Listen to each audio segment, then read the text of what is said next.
All right, and welcome to another episode of Two Guys, One Level. I'm your host. All right, and welcome to another episode of Two Guys, One Level. I'm your host. Why is that so hard to sing? All right, roll the intro.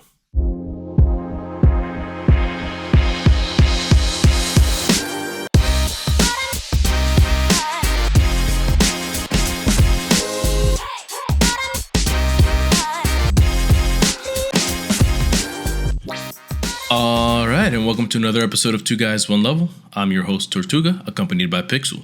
Welcome back, everybody, to another episode of Two Guys, One Level, the official Cyberpunk 2077 channel. That is not true, but It is.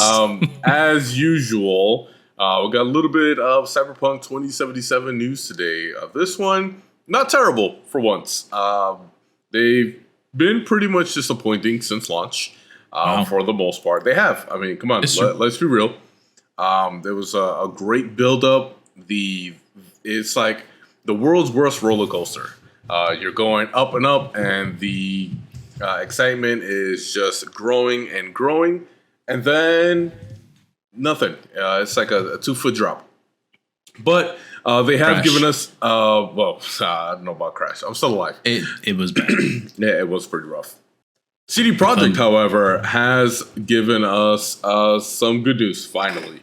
So they have recently hired a lot of community mod makers to work on Cyberpunk 2077.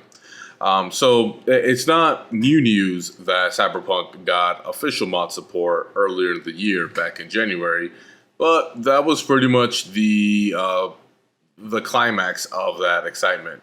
So they have reached out to several known modders that have worked on Witcher 3, and since Cyberpunk uses the same engine, they've actually been officially recruited by CDProjekt to work on mods for Cyberpunk 2077. So very curious to see what they're going to do from there. I'm looking to play more with Ciri. I think her combat and her abilities was definitely the way to go. I would have done a full DLC just for Ciri. So let's see what comes out of this, and I'm very excited to see what happens. As always, we've mentioned the major support we give to modders because of the additional playtime that we're able to get from the games that we love. Yep. Yeah, and it's an interesting approach. I mean, what does that say about their dev team? That they can't handle the pressure, so they reached out to the community to pick up the slack. It's great because we're going to get content that's going to be enjoyable, and it'll probably work this time. But the fact that they had to reach out outside, and it sounds like by the masses, in order to produce a product that will function. I mean, but is that the case? I mean, did they have to?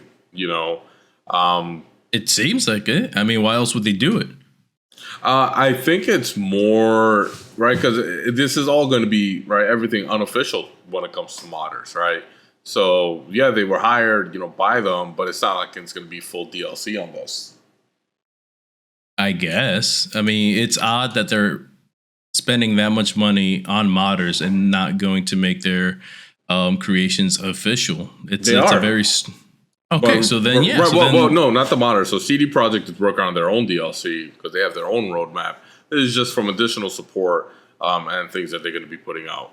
So what you're telling me is, on one side, we have the roadmap that CDProjekt Red is working on and is going to release in their due time. And on the other side, we have things that are actually going to work.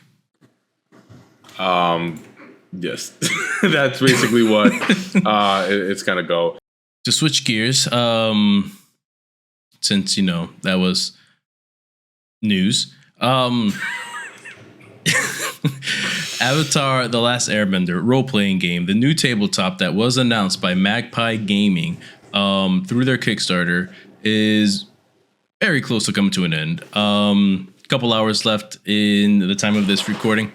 But the part of that news that I want to bring up is the fact that not that long ago, a couple days, like 2 or 3 days before the last day you can back this project, they basically said that, hey, we're almost done. You guys killed it. We broke 7 million, and if you can manage to get us over 8 million, we got a pretty good surprise for the community. If you can get us over 8 million, the community did what they did, and it broke 8 million. At the time of this recording, it's at 8.1 million.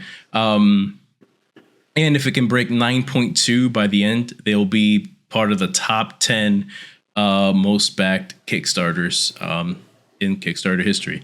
So with the 8 million goal that we just passed, they announced that they are going to have a produced recording of a one-shot in the Avatar world, playing obviously the Avatar role-playing game. And the content that is going to be recorded and produced, that material will actually be added into the pile of stuff that anyone that backed it is going to get, and it's just going to be a pre-written adventure, and they're gonna play it, or the individuals that are going to be in it are pretty big named people. We got Satine Phoenix, who's very, very popular in the tabletop world. You have Becca Scott, who has been in Good Time Society and South Park. And you have Jenny Kwan, who was actually in Avatar: The Last Airbender, the voiceover for Suki. They're going to be playing the Avatar game, kind of show how the game works and how DMing works and all that good stuff. And they said that there might be 2+ additional special guests. So I guess we have some who haven't confirmed that may still join in when this product releases. Man, let me tell you, all they had to do was just get a couple of the original. So we got Suki. Yep. If they're gonna do like, the Aang era, if you will, then that's all I'd be good with. Like, just it'd be like a brand new episode, on like a side adventure. Yeah, I mean, I'm sure they tried. I wouldn't see why they wouldn't reach out to original cast members, but hey, it's pretty badass that they got the voiceover for Suki. That's still pretty kick-ass. Regardless of who was going to be a part of this, I guess pre-recorded one shot. I was still going to watch it, because I want to absorb how this tabletop operates. Right, I've seen a few already. To get a feel of what I'm getting myself into, and it's enjoyable. So it'd be cool to see professionals playing this game, just to see what kind of elements they add to this. Absolutely. Especially considering, the hype behind this, and honestly, I'm sure their jaws are dropping for every goal that they hit. Like they probably have no idea what to do. I'm pretty sure they're just adding things so people can stop backing them. Yeah, I mean, it's crazy the amount of things that we are getting. Even before this, like, none of that was necessary, right? Even when they got to 6 million, like that, the 6 million goal to me would have been a perfect stopping point. And if you don't know, the 6 million goal was they are going to create now, because they made it, a website and perhaps an app that allows you to create your character sheets and roll character die or dice, and what have you, to play the game. It's a controlled environment because it is its own system, and they're going to create a digital environment for you to be able to do just that. Not to mention, none of this is official, but I operate with for my D&D games, an application called Foundry. I know you're familiar with it. And I even seen through Reddit that some coders that, take this as a side hobby might create an avatar kind of element to Foundry. None of that has been officially backed by Foundry or what have you. It is all individuals that work on that kind of stuff. And if someone takes that on and adds it to that, it's just another amazing thing be able to use. No, seriously, especially, considering everything that people aren't able to do, all the talents all around.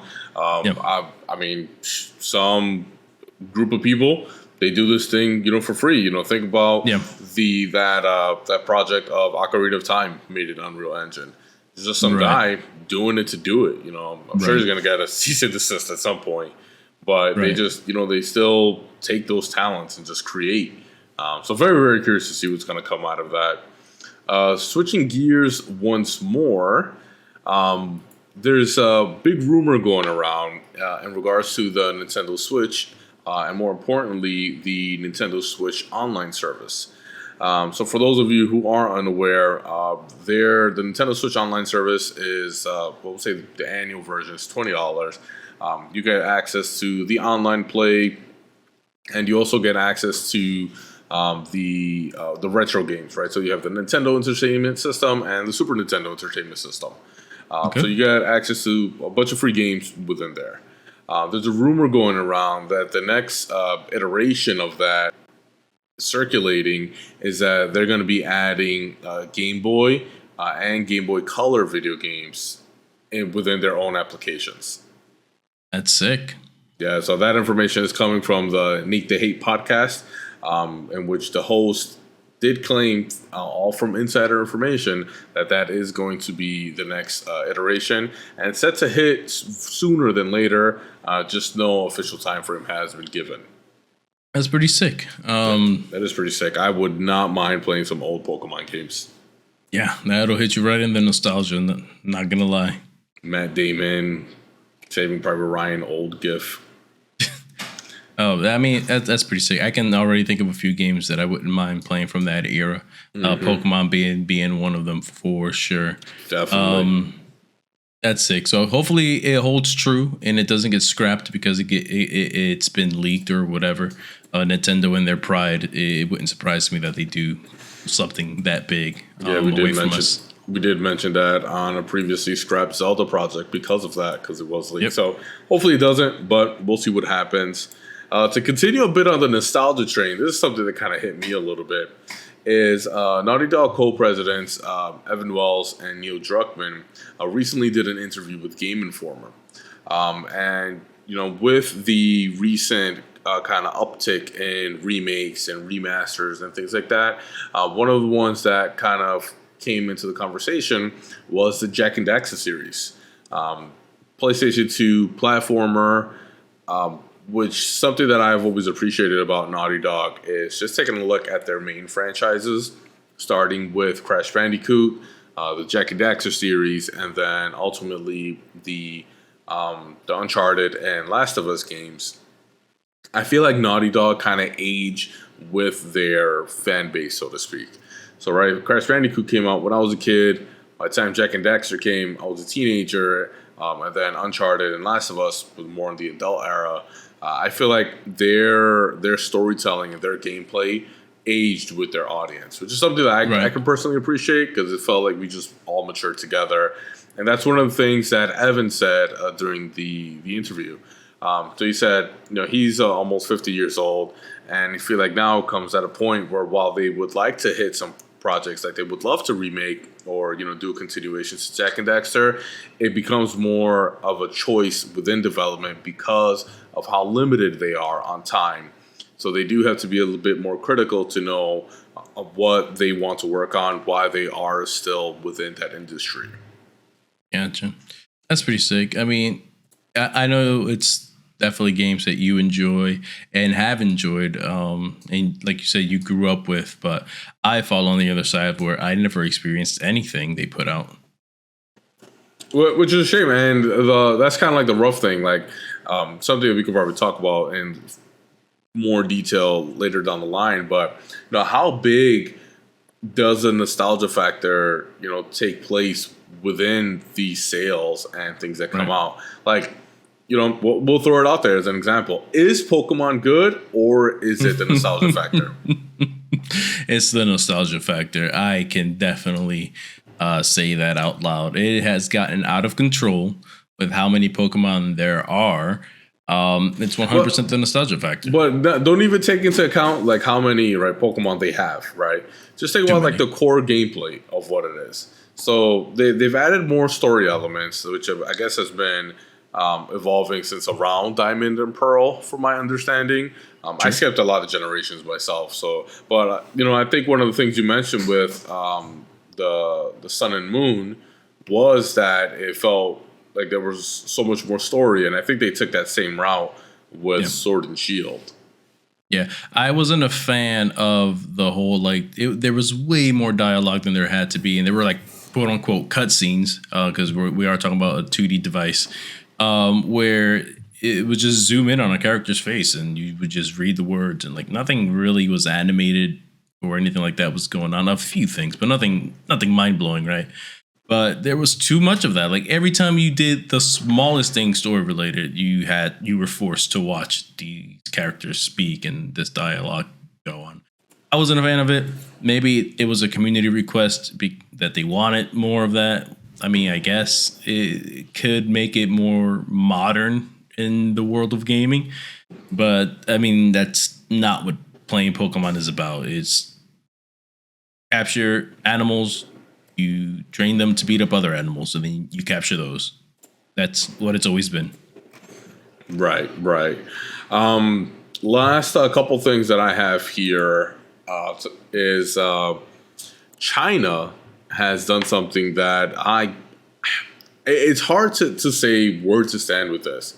Like I think they're in the right direction, but just to such an extreme that it's hard to fully agree with it.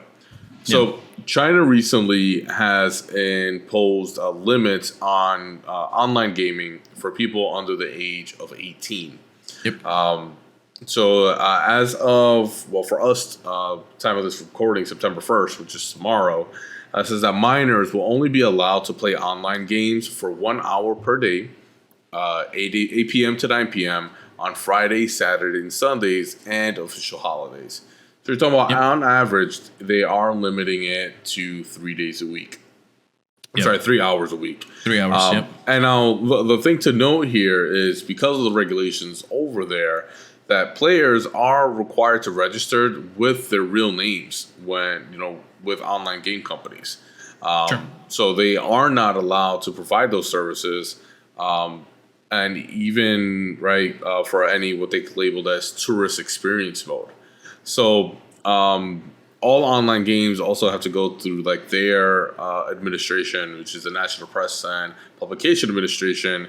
It's like an anti-addiction thing, and it does offer a real name verification system to track this. So again, I absolutely understand where the concept of that addiction would come from, but I think that personally that this is such a drastic overreach. For sure, but definitely want to know what you guys think in the comments. Yeah, I'll definitely add my opinion towards it. I mean, it's not surprising. Right? We're talking about China here, right? Overlord China, and it's honestly insane, like you said, for them to implement something so drastic.